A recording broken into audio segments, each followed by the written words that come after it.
Hare Krishna. So yesterday we had discussion about how Krishna is trying to convince Arjun on the basis of jnana to fight. So from 15th verse, yesterday we discussed that how equanimity is the eligibility for liberation. Then 16th verse described how the seers of the truth, they understand that the which is those things which are permanent, they will never be destroyed. The spiritual things, those things which are temporary, they will never endure, like material things. And 17th verse, we discussed how the soul is indestructible. That is the nature of soul. And 19th verse, 18th verse described about material body versus spirit soul. What is the comparison? Comparison of material body and spirit soul. Material body is perishable, spirit soul is eternal. And then 19th verse discussed, we described how the soul doesn't kill or get killed. Nayam hantina hanyate.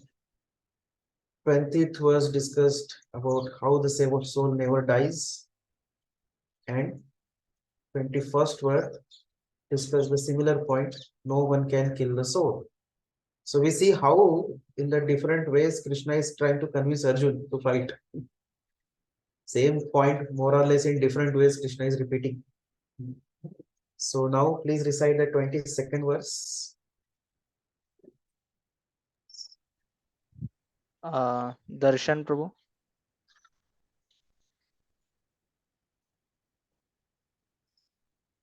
Yes, Prabhu. Just a second. You recited yesterday, Prabhuji? Yeah. Okay, you recited. Sorry. Then Dheeraj Prabhu. Sorry.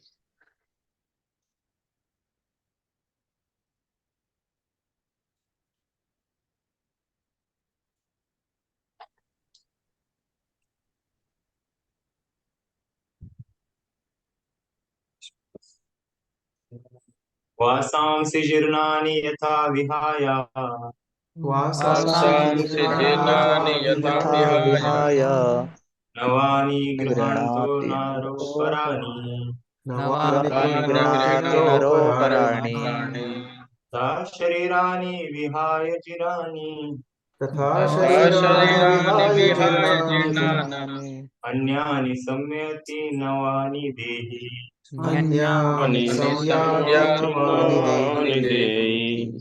Translation: As a person puts on new garments, giving up old ones, the soul similarly accepts new material bodies, giving up the old and useless one. Yes. So this verse is very important verse, very well-known verse also. So, and it should be memorized. And in this verse, Krishna is giving a good analogy. The changing of bodies is similar to changing of the clothes. So we all have the experience of changing of the clothes, right? Just like we change when our clothes become old and useless. Sometimes they are torn, sometimes they become very old and colorless. So that time we give up those clothes and accept new clothes. Similarly, the body also, when it becomes useless, when it becomes old and torn away through various diseases, then the soul gives up that body and accepts new body. So in purport, Prabhupada explains the same concept of internal incarnation and external reincarnation, which we discussed in Dehinosmin Yatha Dehi verse. So this, and Prabhupada tells how one gets a new body after death, especially how one enters into new body. That happens under the direction of super soul. The super soul is sitting in everybody's heart, and he knows the desire of every soul. And based on the desire and the karmas of particular living entity, karmana daiva netrena jantur dehopapattaye. So Striya Parvishta Udaram Pumso Reta Kanashraya, third canto Srimad Bhagavatam says this. So based on what activities the soul has done and what are his desires, the super soul he awards the new bodies. So the transference to the new body is made possible by the grace of super soul. And this way, super soul is always fulfilling the desire of individual living entity. So we know that if some living entity has desire to eat lot of meat, then he says, "Oh, human body is not good for you. You take a tiger's body." So in this way, he gets another body which is suitable according to his desire. So every person or every living entity, whatever body he is having, these bodies are based on what he deserves and what he has desired. Based on that, he is put into particular type of body. So, and the famous analogy Prabhupada explains that this body is compared to be like a tree, and there are two birds sitting on this tree. One bird is eating the fruits of the tree. Another bird is simply witnessing and watching. This bird who is eating the fruits, he is tasting the sweet fruits and bitter fruits. So sweet fruit is compared to be happiness, and bitter fruit is considered to be distress. See, this way, this bird who is like spirit soul sitting in a particular body, he experiences various degrees of happiness and distress. Another bird is super soul, supreme lord. He is simply watching and he is sanctioning. He is a witnessing bird. So although these two birds are friends, but nonetheless, the bigger bird who is watching, he is a master. And another bird who is enjoying the fruits, he is servant. The same way, living entity is servant and Supreme Lord is the master who is sitting in everybody's heart as super soul. And not only this bird, bigger bird is simply watching, he is also eagerly waiting. When this small bird, he will turn to me and he can, I can take him to the higher destination, highest destination. So same way, super soul is also always expecting and waiting when this living entity will finish his business from jumping from one tree to another. So he is jumping from one tree to another and trying to enjoy the fruits of that tree. But in that course, he's sometimes happy, sometimes distressed. He's not getting pure happiness. So he's waiting when this soul, he will surrender unto me, and then I can take him to the life of eternality. So in this way, Prabhupada says that Arjun is that bird who turned to the bigger bird. So Arjun turned to super soul Krishna, and then Krishna started to give instructions. And by those instructions, Arjun became free from all the lamentation. So this analogy Prabhupada has taken from where? This is very famous analogy, right? So two Upanishads quote the same analogy, Mundaka Upanishad and Shvetashvatar Upanishad. So in this verse, according to this verse now, Arjun is being advised by Krishna not to lament for the old bodies of grandfather and teacher. In fact, he should be happy that when these bodies are died in the battlefield in a righteous way, they are going to get fresh and youthful bodies. So he should be happy rather than, because in this old body there are so many sufferings, isn't it? Sufferings of old age. We can't understand now, especially you all are quite young, but you might have seen some old people, right? It's very, very painful. So many types of diseases, The problem with old age is that we have a lot of desires, but those desires cannot be fulfilled. The instrument to fulfill desires is our body has become incapable. And in this way, the mind becomes very disturbed. And nobody respects old people also in general. Nobody listens to them. So in this way, a lot of mental and physical torture happens in the old age. So Prabhupada is saying, so Arjun should be rather happy that this Bhishma and Drona, they are going to give up their old bodies and in next life they'll get youthful bodies. So like that. And especially that is so when they are going to be killed in the righteous battle. So because those who lay down their lives in the sacrificial altar or in the battlefield, they are at once cleansed of bodily reactions and promoted to the higher status of life. So they are going to get promotions after this life. So Arjun should be happy for that. So in this way, he should not lament.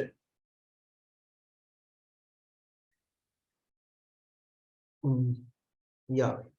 So in this way, Krishna is telling Arjun that changing bodies is inevitable. And in this way, Krishna is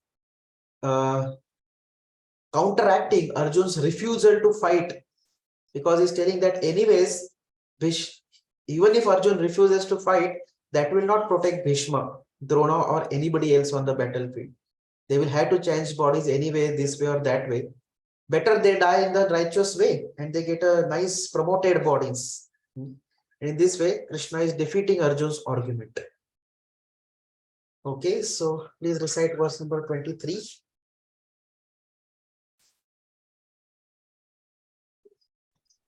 Gautam Prabhu is done. Gaurav Prabhu. Nainam chidyanti shastrani, Nainam chindanti shastrani. nainam dahati pavaka, Nainam Dahati pavakaha. nachainam krindyapo, Nachainam Yapo. nashoshati maruta. Na shoshati Maruta. The sword can never be cut to pieces by any weapon, nor burned by fire, nor moistened by water, nor withered by the wind. Yeah. So in this way, Krishna is again telling that the soul is eternal and it cannot be cut. So soul cannot die even by the weapons. So it seems that those days there were various weapons. There are weapons made up of earth, weapons made up of water, weapons made up of fire and ether. Ether is sound weapons. So there would be fire weapons. Nowadays we see that there are only mostly fire weapons are there. But there would be fire weapons, and those fire weapons could be counteracted by water weapons. So like that. And in this way, there would be so many types of weapons. But in modern society, we see that there are only one type of weapons. Fire weapons are only present. So further in the purport, Prabhupada says that these atomic soul, they are very minute and they are eternal. So they are eternal, but they are prone to be covered by illusory energy. And in this way, they become separate from the association of the Supreme Lord. And analogy Prabhupada gives is just like the sparks of fire, when they are with the fire, they are shining. But when they go away from the fire and fall on the ground, they are prone to be extinguished. So when they come out of the fire, that is their unfortunate situation. They get extinguished. And Prabhupada quotes Varaha Puran, that which says that the living entities are separated parts and parcels of the Supreme. So in this way, Arjun, when he heard this knowledge which Krishna speaks, he became liberated. But Prabhupada said that even after becoming liberation, Arjun never became one with Krishna. He did not merge in Krishna. Ho gaya abhi, chalo liberation. Now just get into Krishna now. He remained always, even after liberation, he remained separate, individual living entity. So that's what point Prabhupada is emphasizing. In this way, Arjun is a great Kshatriya, and he has great arsenal of powerful weapons with him. So although he has hard-tempered sword, but that sword cannot cut the soul, neither of Bhishma nor of Drona, nor of anybody else. Although he has fire weapon, but he cannot burn the soul. Although he has water weapons, but he cannot inundate the soul. Neither his wind weapons can wither the eternal soul. The souls of the living entities on the battlefield never will be destroyed. So that's what is 23rd verse. Very important verse again to be memorized. And we see generally somebody on when we go to for death ceremony, this verse is quoted often, right? Nainam Chindanti Shastrani verse is often quoted on the death function of somebody. Okay, so please recite 24th verse.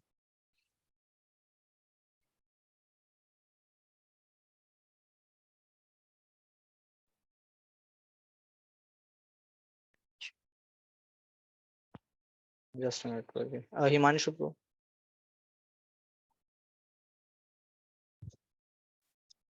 अच्छेदोऽयम् अधयोऽयम् Achedyoyam अच्छेदोऽयम् adhyoyam अक्लेदो अश्ययो एव च akledyo shoshevacha नित्यः सर्वगतस्तानुर् nityah sarvagata sthano अचलोऽयं सनातनः achaloyam Sanatana.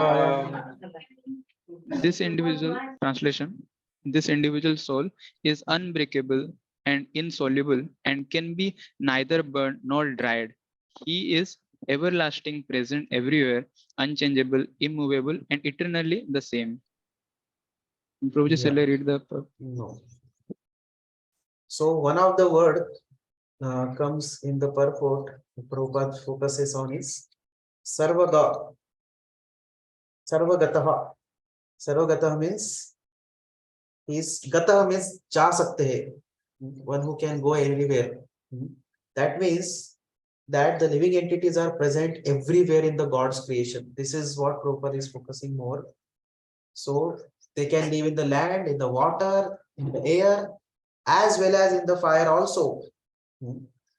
So Prabhupada says that before the concept was that a living entity gets sterilized in fire, but such concept is not acceptable.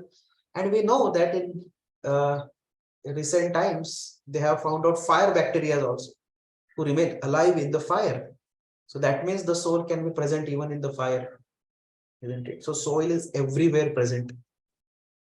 And this proves, Prabhupada in his lectures, he used to give this example, this particular word and this shloka as an authority that there is living entities present in other planets also. Just because, the living entities, are there in the earthly planet and the atmospheric conditions of earthly planet are not present in other planet doesn't mean that the living entities cannot be present in other planets. Living entities sarvagataha, sarvaga, can go everywhere and is present everywhere. So in this way, because the soul cannot be burned by fire, he can be present in the fire also, what to speak of any other place. And that's what we see around also. Everywhere the living entity is there. Even if you dig the earth, thousands of meters down, still we'll find some living entities over there, isn't it? So in this way, Prabhupada says that living entities are there in fire also. And that's how it proves that even in sun planet, living entities are there. And of course, in moon planet, Mars planet, whatever planet we may think of, the living entities are present everywhere. Otherwise, this word sarvagata becomes meaningless, Prabhupada says. So, this is the verse Prabhupada used to use to prove that even on the all planets, everywhere in the universe, there are living entities.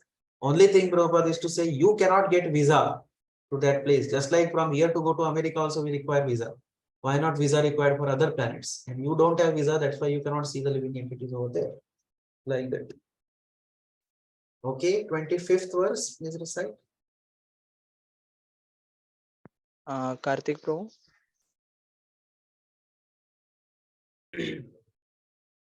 अथ चैनं नित्यजातं 25th verse. sorry 25th okay अव्यक्तोऽयम् अचिन्त्योऽयम् Avyaktoyam achintyoyam अविकार्योऽयम् उच्यते avikaroyam uchyate तस्मादेवं विदित्वैनं tasmadevam viditvainam नानुशोचितुमर्हसि nanu shochitumarhasi. It is said that the soul is invisible, inconceivable, and immutable. Knowing this, you should not grieve for the body. So Prabhupada writes in the purport that the size of soul is so small for our material calculations that it cannot be seen by the most powerful microscope also. So he's invisible. Two reasons why the soul is invisible. One reason is it is so minute. So even the most powerful microscope cannot see it. Second reason is it is spiritual by nature. Whereas microscope can see only material things. So that's why then how we do we understand the existence of soul? The existence of soul cannot be proved experimentally. That's what Prabhupada says. Through experimentation by our instruments, material instruments, one cannot prove the existence of soul. So then what is the way? The way is Shruti Praman, Shabda Praman. So based on Vedic wisdom, we have to accept the truth because there is no other source of understanding. So through perception, we can understand that spirit soul is present because through the effect as consciousness present all over the body, one can understand the presence of soul, but one cannot make an experiment and try to find out. So that's why we have to accept the presence of soul simply on the Vedic authority, because spiritual subject matters are beyond material perception and they cannot be understood by material ways much. So that's why Vedas are the only way to understand them. And Prabhupada says that we have to accept so many truths simply on the ground of superior authority. So can you tell some examples? What are the things which are accepted simply based on superior authority without experimentation? The point has no dimensions. Okay, the point has no dimensions. Yeah. Father, when mother says that he is Yeah, father, so we father. don't Yeah, that's what Prabhupada quotes here, that we don't know, the son cannot experiment that who is my father on his own. He has to accept the authority of mother, isn't it? Even if he has to do DNA test, it is said that it will take 200 years. And even after 200 years of research, there may be possibility of 3-4 people to be his father. So first of all, who is going to remain for 200 years to prove the existence of father? So simply he has to accept the authority of mother. Any other?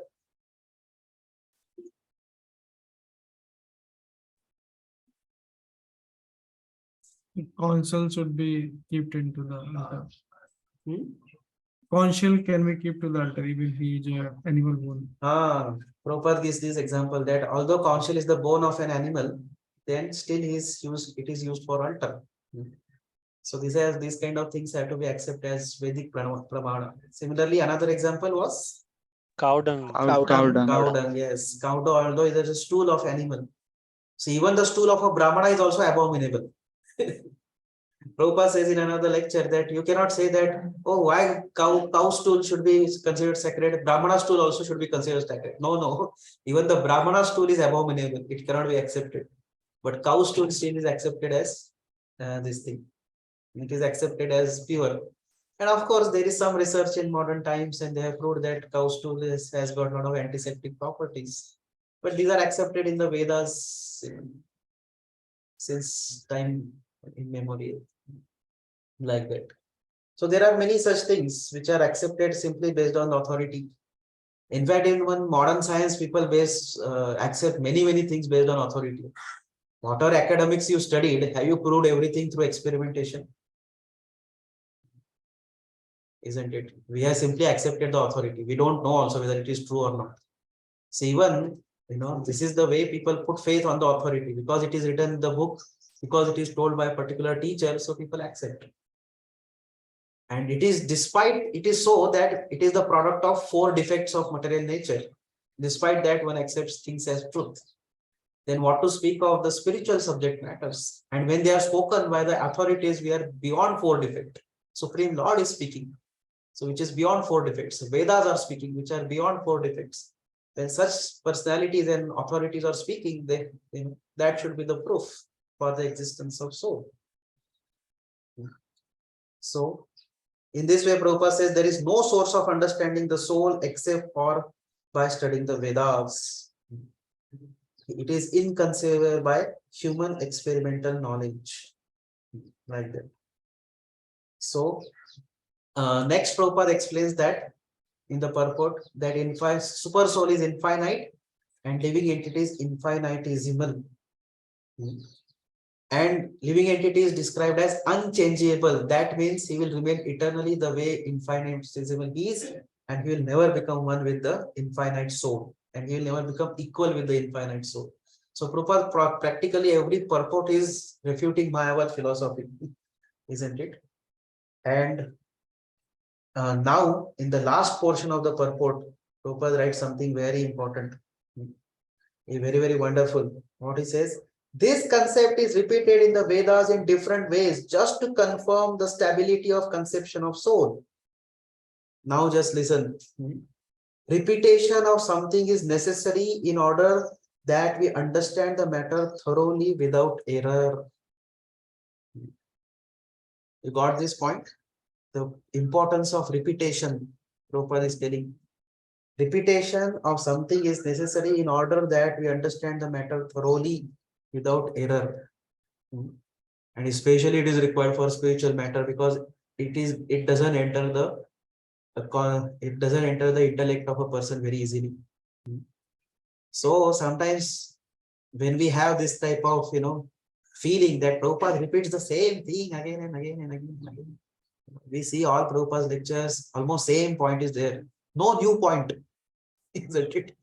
Same point about body, soul, material world is a miserable place, this, that, we should surrender to Krishna. Why same thing again and again?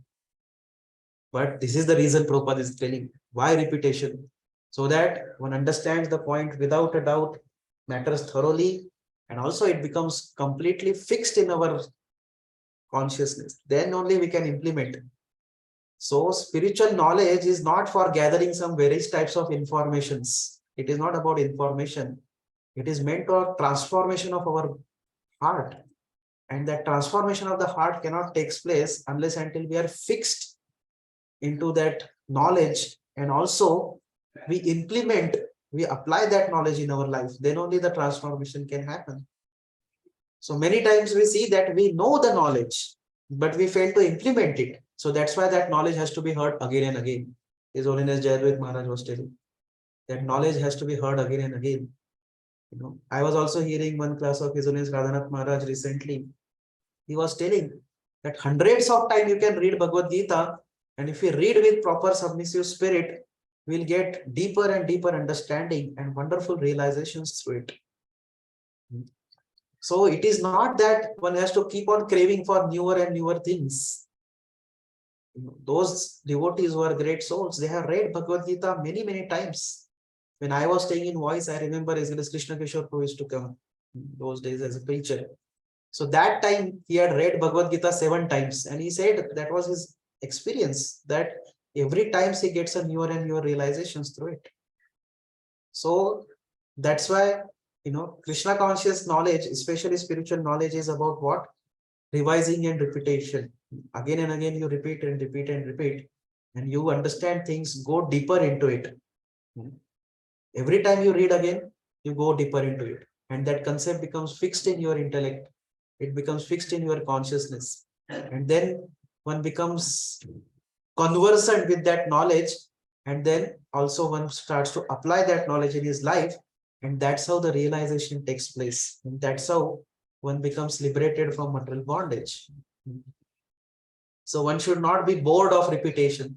Should not be hunting for something new to be learned. One should try to go deeper into the same knowledge, which is available for us through the Vedas and the Vedic scriptures. So, okay. So these shlokas, they reiterate a principle Krishna has already established. So generally, Gurijan Prabhu writes that repetition is considered to be the lack of appropriate literary skills in the literature. Somebody repeats something in the literature, that is considered to be lack of literary skills. But repetition is considered proper in literary language also when it is used for giving emphasis. And that's why Krishna repeats the same concept again and again in many verses. So that all the doubts about the soul's eternality are removed and the concept of soul is emphasized. So Krishna has repeated these concepts again and again. So till now, Krishna has been speaking from Vedic authoritative statements.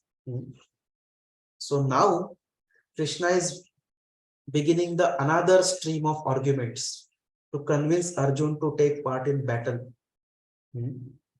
So he is going to speak from the different theories now.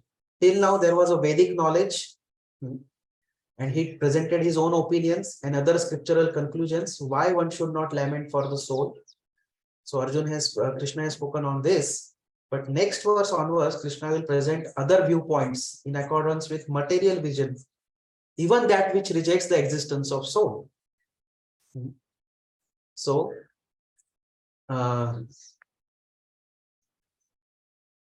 let us recite verse number 26 now. Karuna Brajesh Prabhu.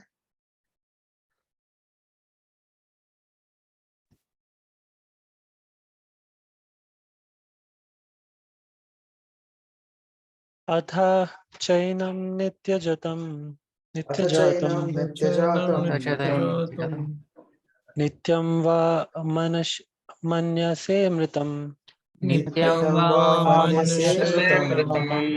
तथापि त्वां महाबाहो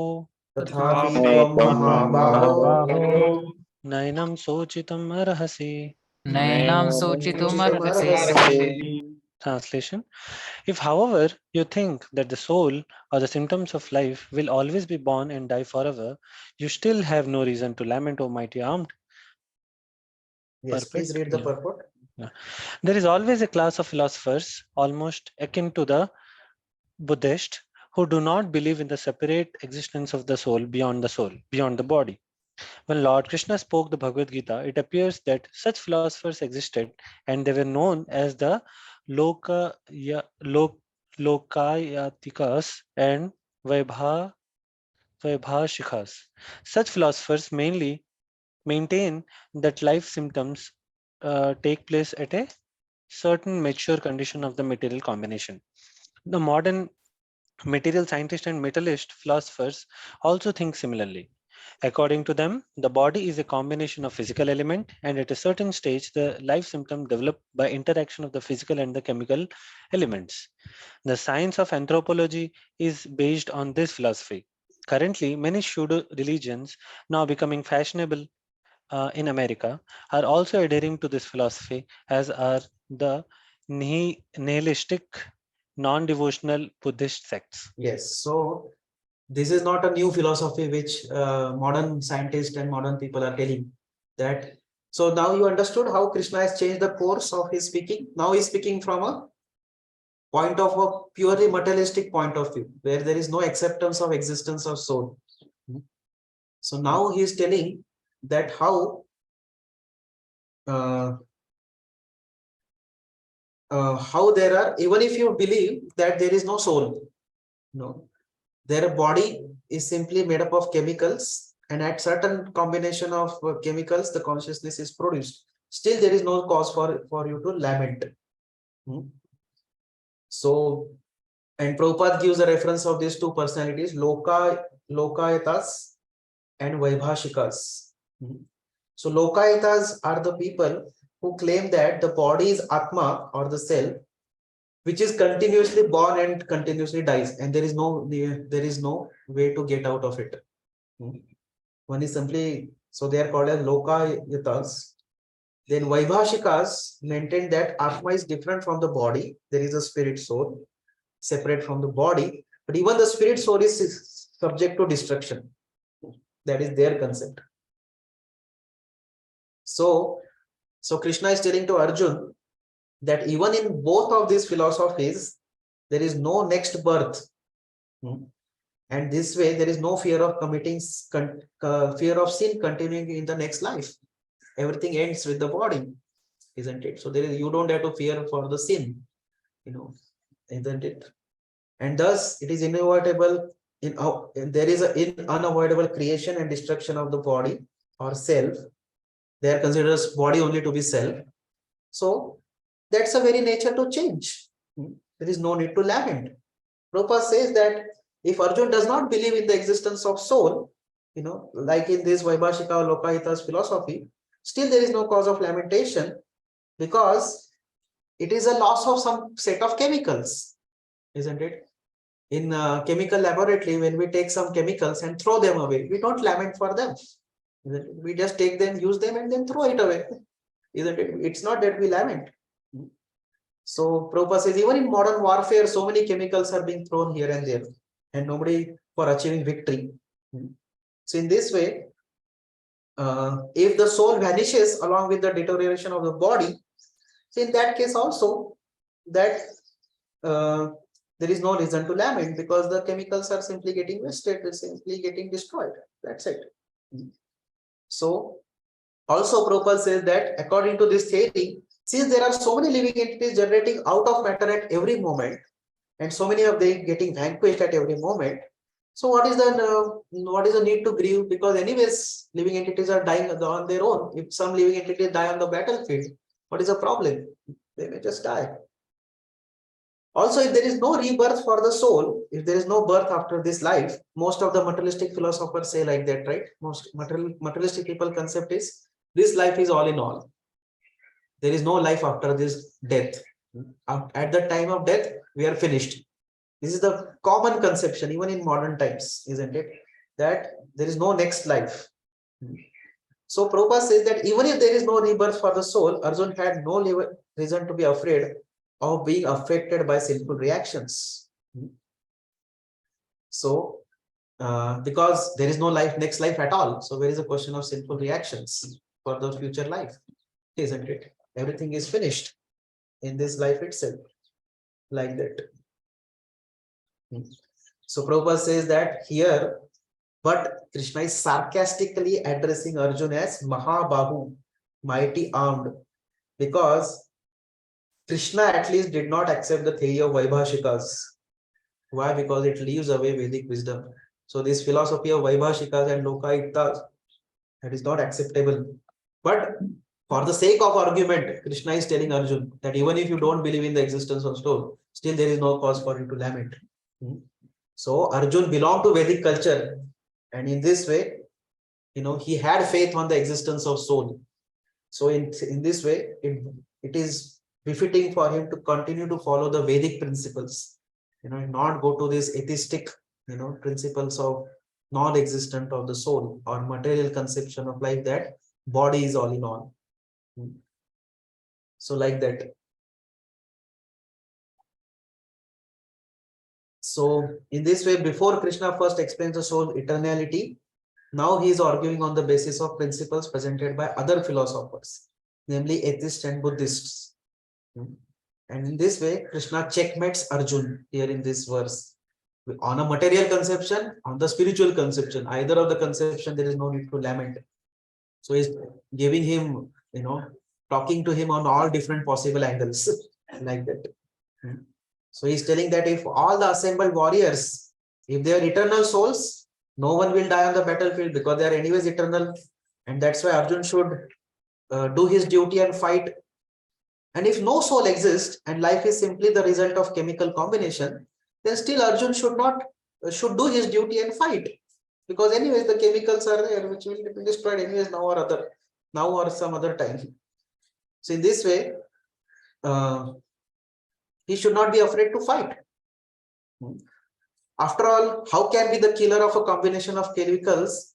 How can one be a killer of the combination of chemicals? Just if somebody breaks some wall, which is full of chemicals, isn't it? Or materials.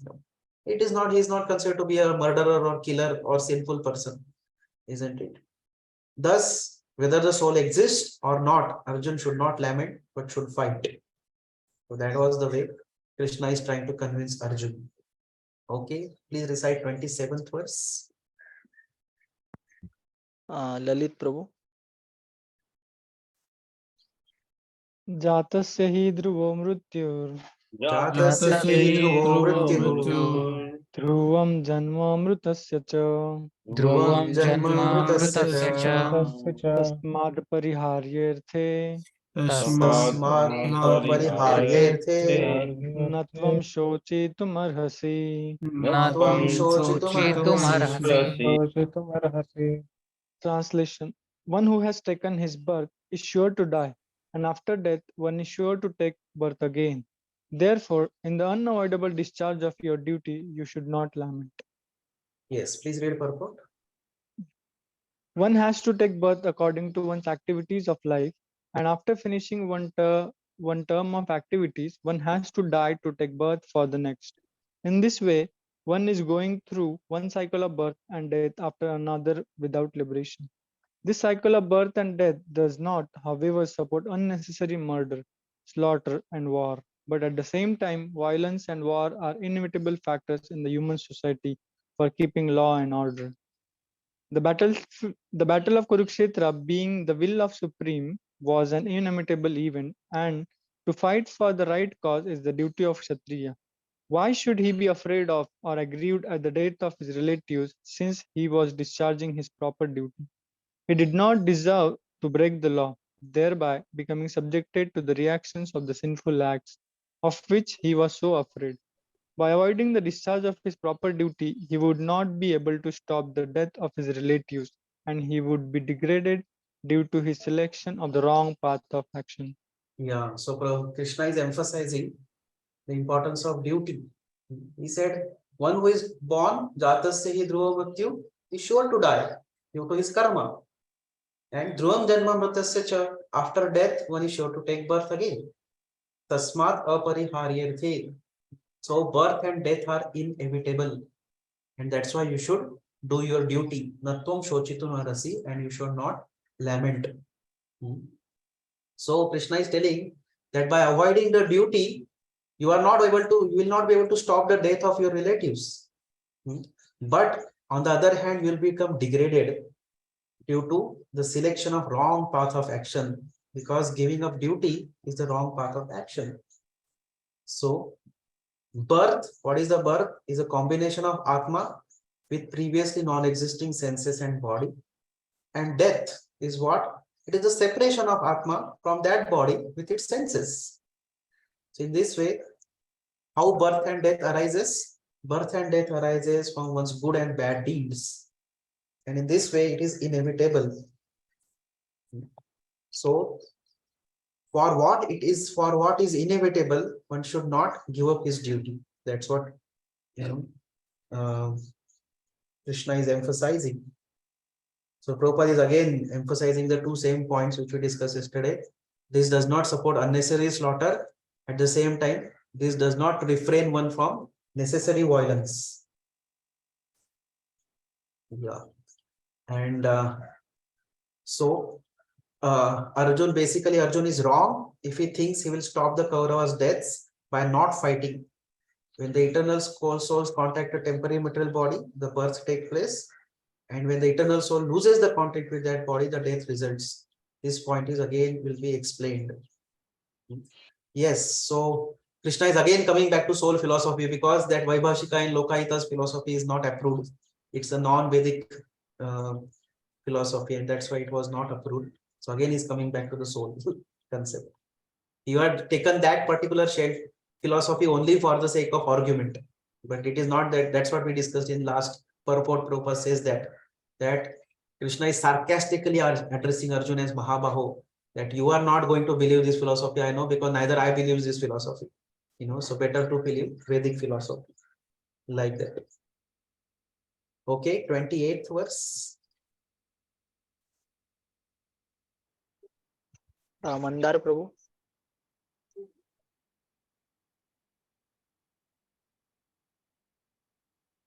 Avyaktaadini bhutani. Avyaktaadini bhutani. Vyakta madhyani bharata.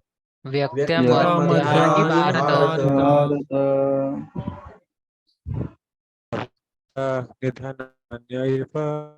Avyaktanidhananyeva. Tatraka paridevana. Tatraka Paridevana. Translation. All created beings are unmanifest in their beginning, manifest in their interim state, and unmanifest again when annihilated. So what need is there for lamentation? Yes. So apart from the separate existence of soul, now here Krishna is again telling about the material elements. What is their nature? The material elements remain unmanifested before the creation, So they are invisible in their beginning before birth. So this body was non-existence before its birth. And then in the even before the Prabhupada says in the purport also, from when subtle state of non-manifestation comes, manifestation, just as from ether. So Prabhupada is giving how the creation takes place. From ether is generated what? Air. So from subtler to gross, the generation takes place. From ether to air, air to fire, fire to water, and from water to earth. And then from earth, many varieties of things are manifested. So buildings or various instruments and even the bodies get manifested from earth, like that. So in this way, the material elements are manifest in their interim state during the lifetime, but then after some time they are dismantled, and in this way the manifestation again is unmanifested and remains as atoms in the ultimate stage. Again, when after the destruction, these material manifestation are invisible again. So in this way, Krishna says, why to lament?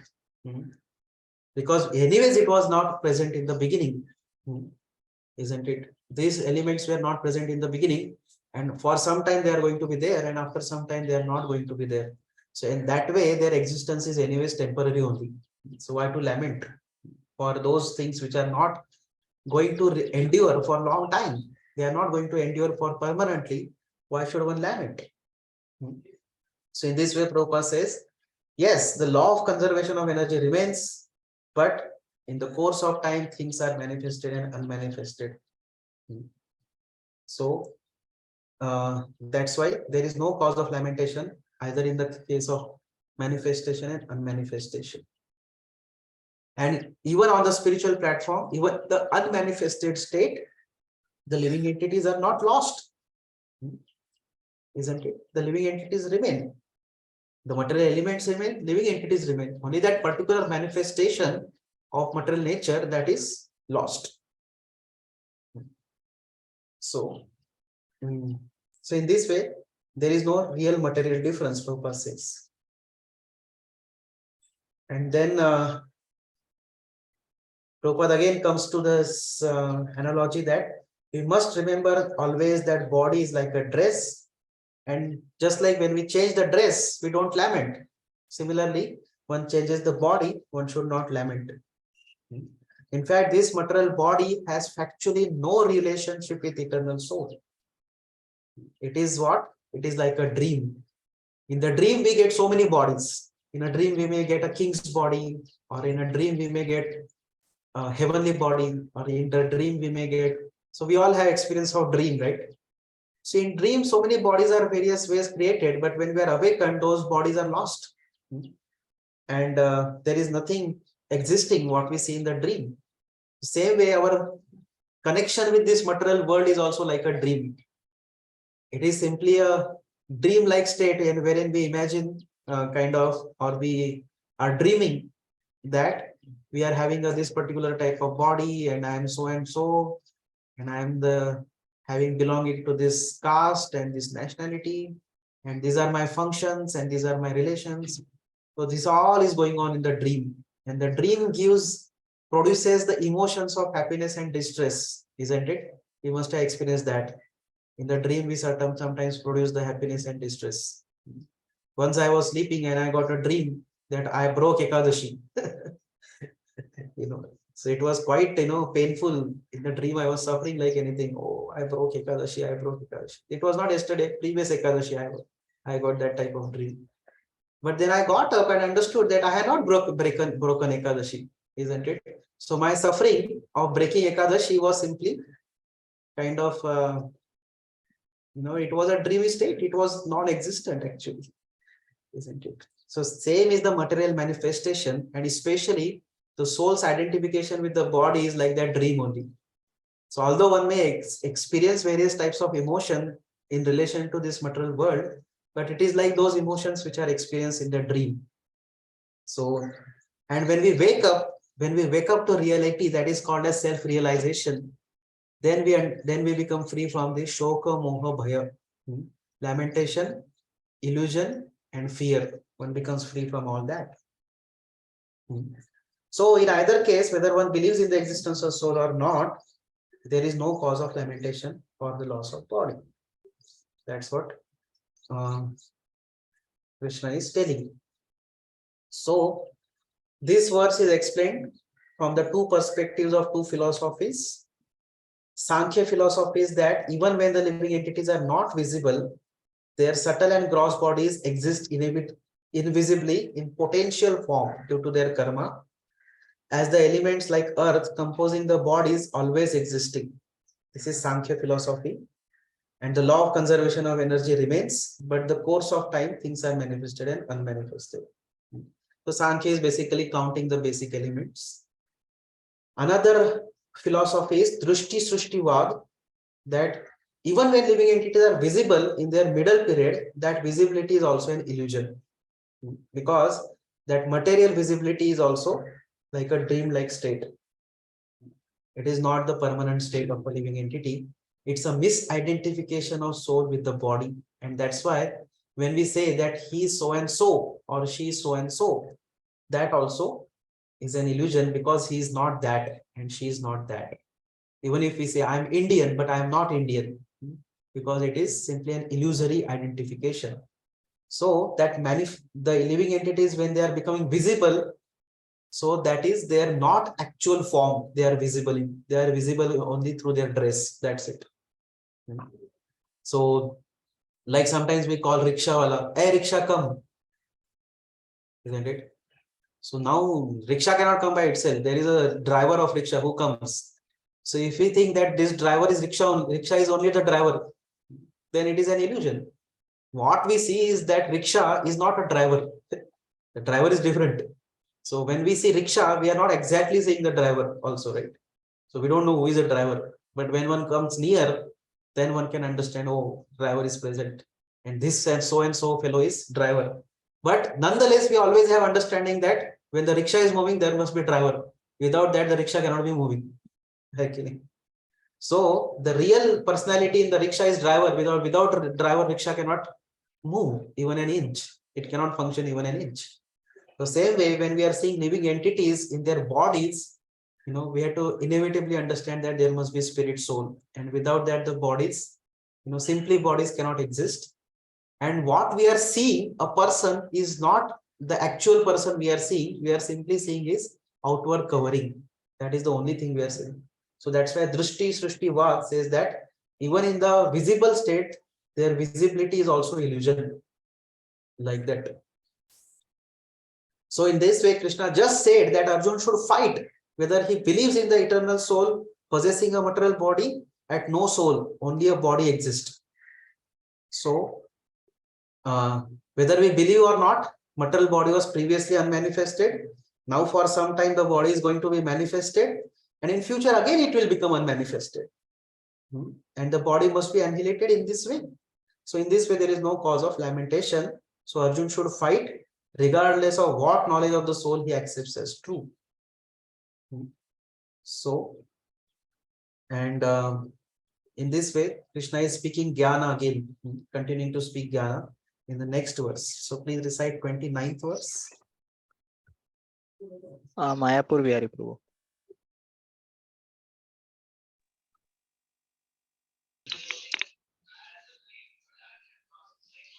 आश्चर्यवत् पश्यति कश्चिदेनम् आश्चर्यवत् पश्यति कश्चिदेनम् आश्चर्यवद् वदन्ति तथैव च अन्या आश्चर्यवत् वदति तथैव चान्यः आश्चर्यवच्चैनं मन्यः शृणोति आश्चर्यवच्चैनमन्यः शृणोति श्रुत्वापि एनं वेदेन चैव कश्चित् श्रुत्वापि एनं वेद न चैव कश्चित्. Translation. Some look on the soul as amazing, some describe him as amazing, and some hear of him as amazing, while others, even after hearing about him, cannot understand him at all. Yeah. So Prabhupada is saying that, we see that Gita is not something exclusive scripture. It is all related with other scriptures also. So similar spells is found in Kathopanishad. So we see that the soul is why very amazing, because the same soul is present in the gigantic banyan tree or in a gigantic animal like elephant, and also in the microorganisms, which occupy only little bit space. Even in the viruses, even in the bacteria, the spirit soul is present. So this is simply very amazing that how the same spirit soul can activate both the minutest living entities as well as the biggest bodies, who are possessing the living entities who are possessing biggest bodies like elephant, or whatever you may consider to be big bodies like camels and all that. Even such bodies are also in huge trees, so they are also being activated by simply that same spirit soul. But Prabhupada says that men with poor fund of knowledge and who are not austere cannot understand the wonders of atomic spark or spirit, even though it is explained by greatest authority of knowledge, who imparted lessons even to Brahma, the first living beings in the universe. So those who are completely engrossed in material conception of life, those who are not austere and those who have poor fund of knowledge, उनको कितना भी supreme Lord ने भी बताया तो भी वो समझ नहीं सकते. भगवान बता रहे कि there is a spirit soul बाबा, बट उनको फिर भी नहीं समझ में आता है, isn't it? So while preaching also we may get so many people like this. Although we may tell them from Krishna's words, we may repeat. You can tell through all logic, reasoning, authority, bona fide, scriptures, everything you can tell.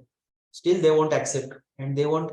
Even if sometimes they accept, it doesn't. They're like, they don't care for it. They say, who cares whether soul exists or not, God exists or not? Who cares? Like that they say.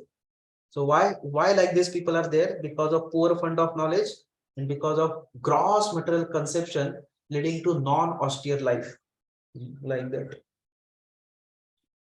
So Prabhupada says further, illusioned by material energy, people are so engrossed in subject matters of sense gratification that they have very little time to understand the question of self-understanding. Even though it is a fact that without self-understanding, all activities result in ultimate defeat in the struggle for existence. Perhaps they have no idea that one must think of the soul and thus make a solution to the material miseries. This sounds similar? No time. Have you heard no time concept? Isn't it? When you go to people, what they say? No time. We have no time for spiritual life. We have no time. They have time for everything else, but no time for spiritual life. Isn't it? So why? Because of engrossment in matters of sense gratification. The sense gratification occupies their so much of time that they have hardly any time to inquire into the deeper aspects of life, the science of life. But without this understanding, the science of life, there is always defeat in the struggle of existence. Parabhava Parabhavastavar abodha jatam. Bhagavatam says, Prabhupada used to quote this verse again and again, that those who do not attempt for self-realization, they are inevitably defeated in the struggle for existence. How they are defeated in the struggle for existence? One may say, see, they have made such big bungalows, they have made very glorious technologies, they have made various types of accomplishments. So how there is a defeat in the struggle for existence?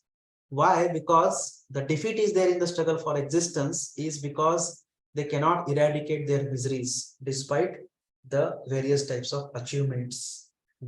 And that's why there is an ultimate defeat.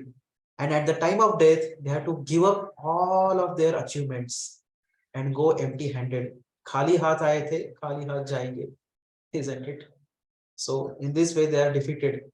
So we know that this Alexander, when he passed away, before passing away, he told that his final Antim Yatra jo hai, that time his hands would be like this, spread out. So then his followers asked, why?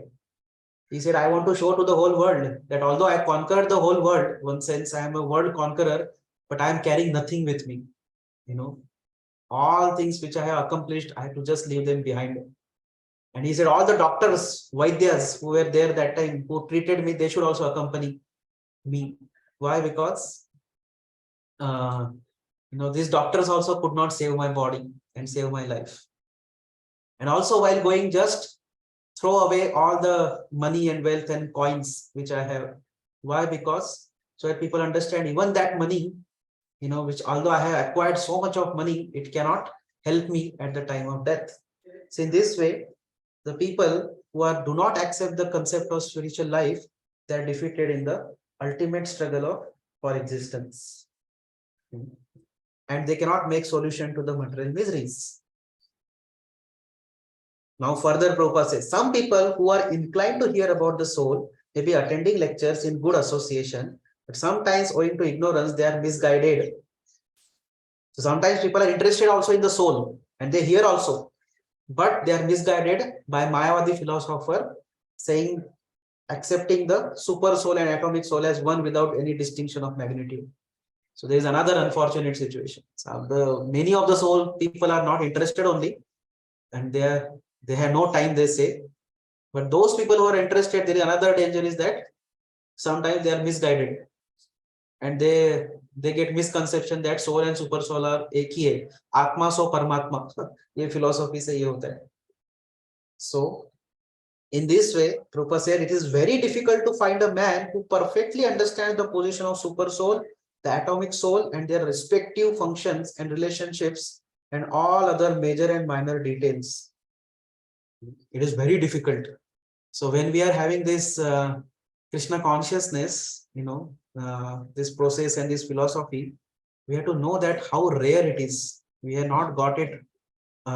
It is, although we may think that so many devotees are around and ये सब lecture तो हम रोज ही सुनते हैं, but if we go in the world around, इतने सारे लोग हैं, उनमें से hardly anybody is able to understand this philosophy and they are able to catch up with this philosophy, isn't it? So we can feel ourselves very much fortunate to be able to get into this philosophy, to be able to be properly guided by proper acharyas like Srila Prabhupada and other Vartaman acharyas. And in this way, this is a very, very rare fortune to be able to understand this philosophy in the appropriate manner.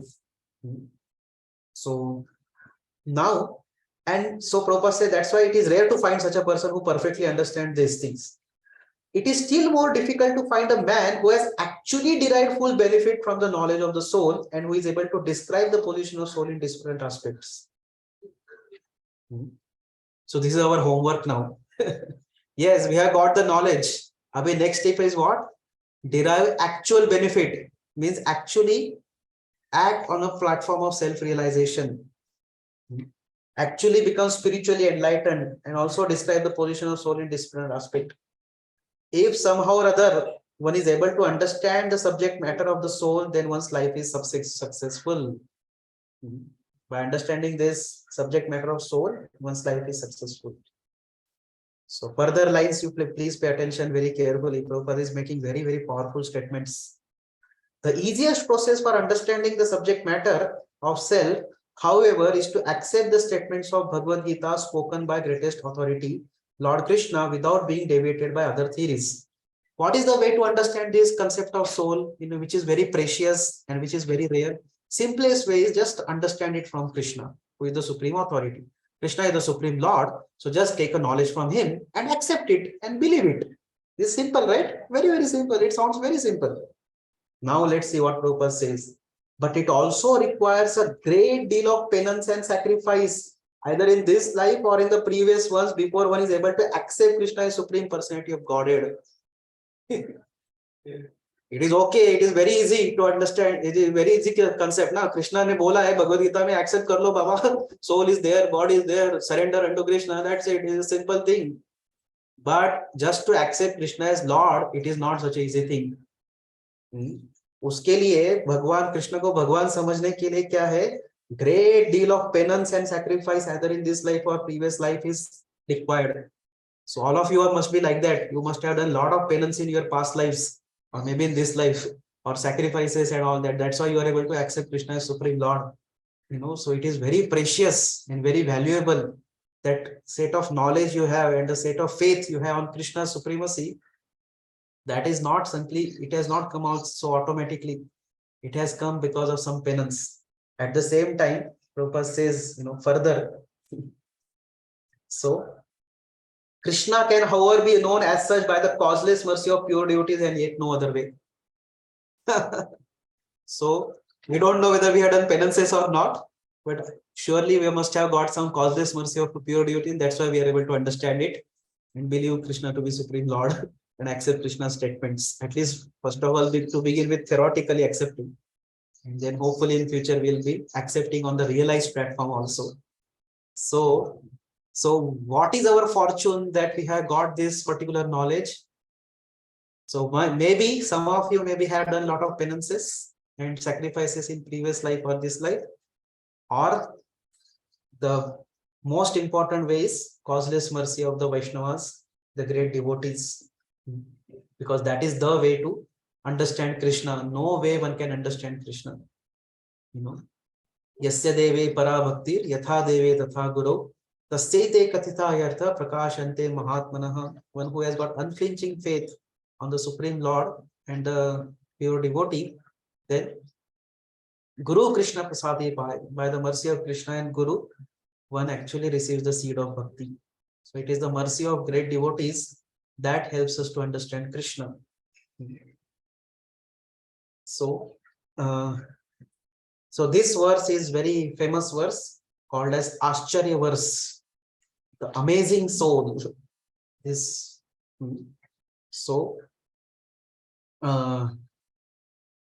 what is the amazing thing about soul? Though the soul is atomic, it exists and spread throughout the bodies of gigantic and microbic entities.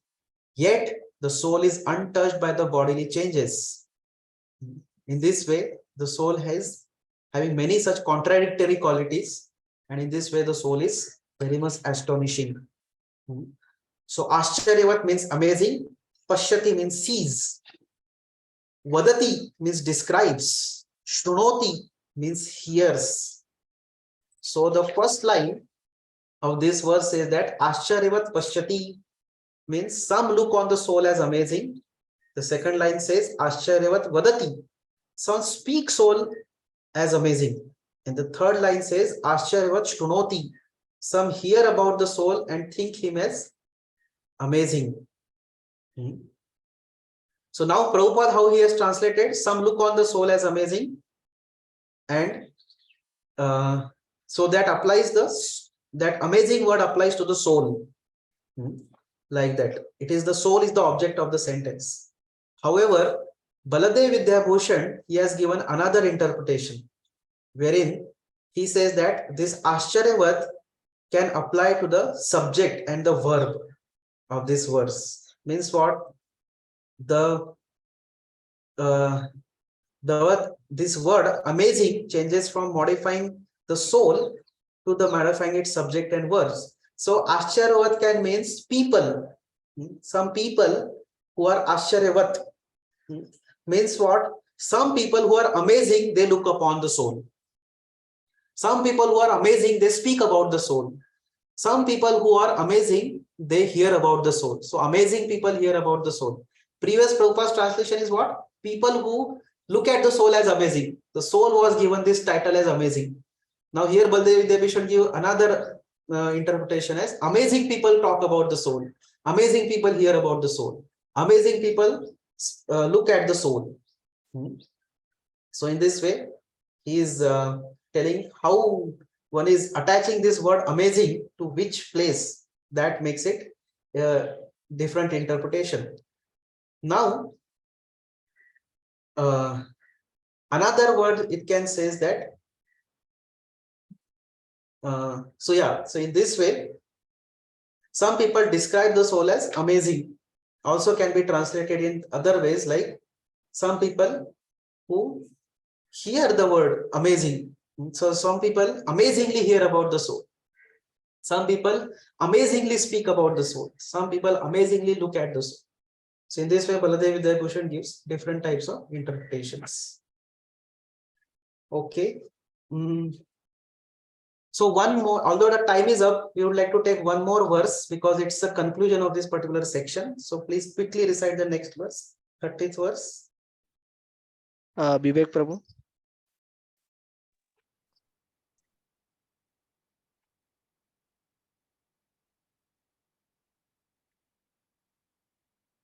quickly.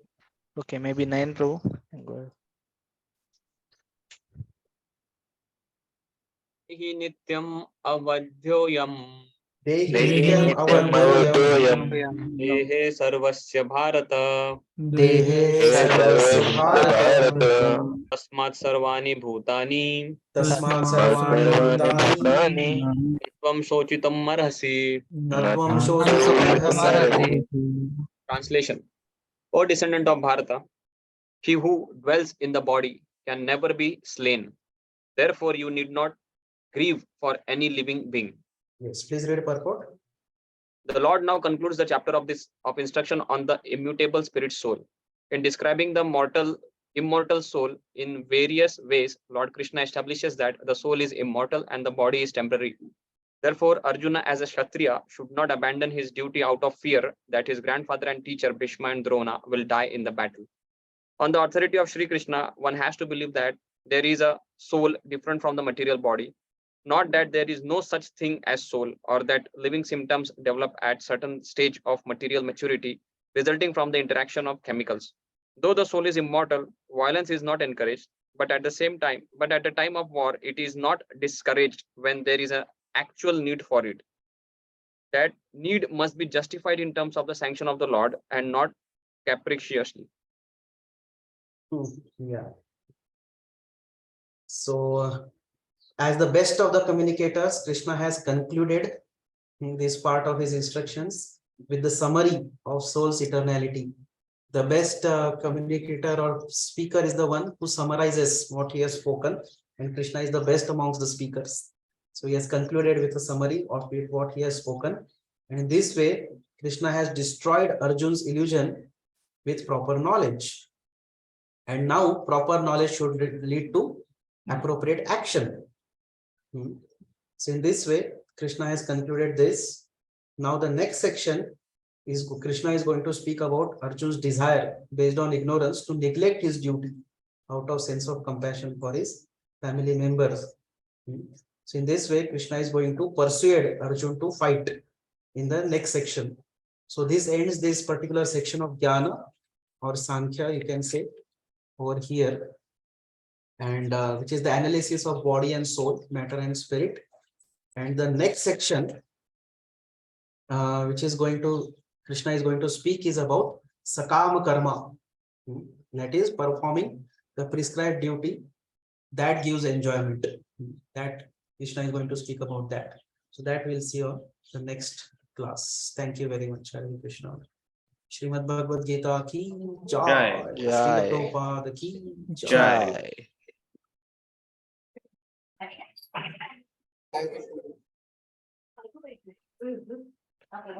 So here question is that according to Baldev Vidyabhushan, when he says amazing people, he's talking about which kind of people? Pious, impious, jigyasu or jnani? Those people who are believers, basically. These are amazing people who describe about the soul. So those who are believers in the Vedic, in the philosophy of soul, like that, they are being spoken about here. That's what my understanding is. Maybe you can consult somebody else also for this, because there is no other reference I could find about it anywhere.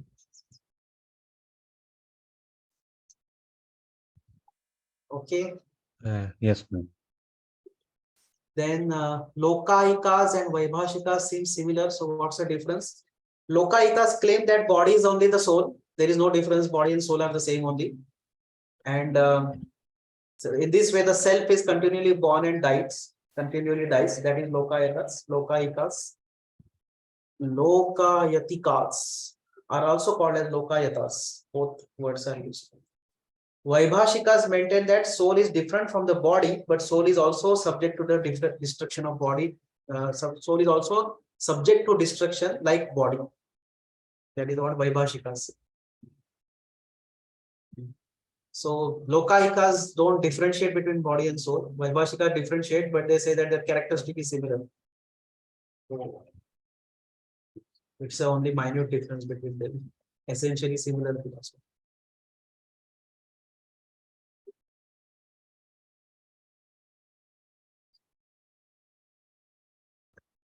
Okay. Hare Krishna, Vijay. Yes.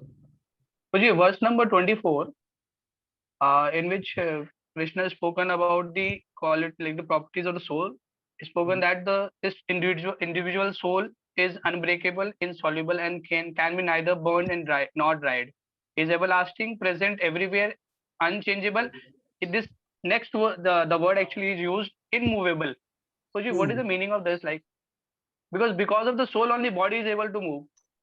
So, But immovable basically means it cannot be moved through air by air or something. By material means you cannot move the soul away. Means ऐसा नहीं कि कुछ cyclone आ गया तो soul will move away from that. No material force can move the soul. That's what is immovable. The soul can move the body, but soul itself cannot be moved by any material force. That's what is immovable. yes, Vijay. Thank you.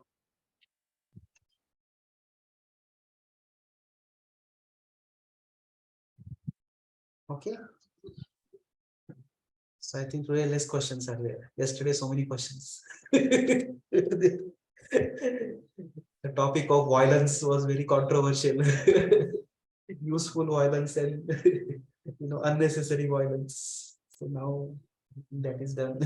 So now these are all more applicative points we are discussed today. This should be accepted as it is from Prabhupada.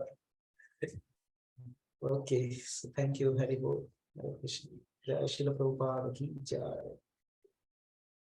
Jai. Thank you, Bro. Hare Krishna. Thank you, Prabhu. Hare Krishna. Thank you.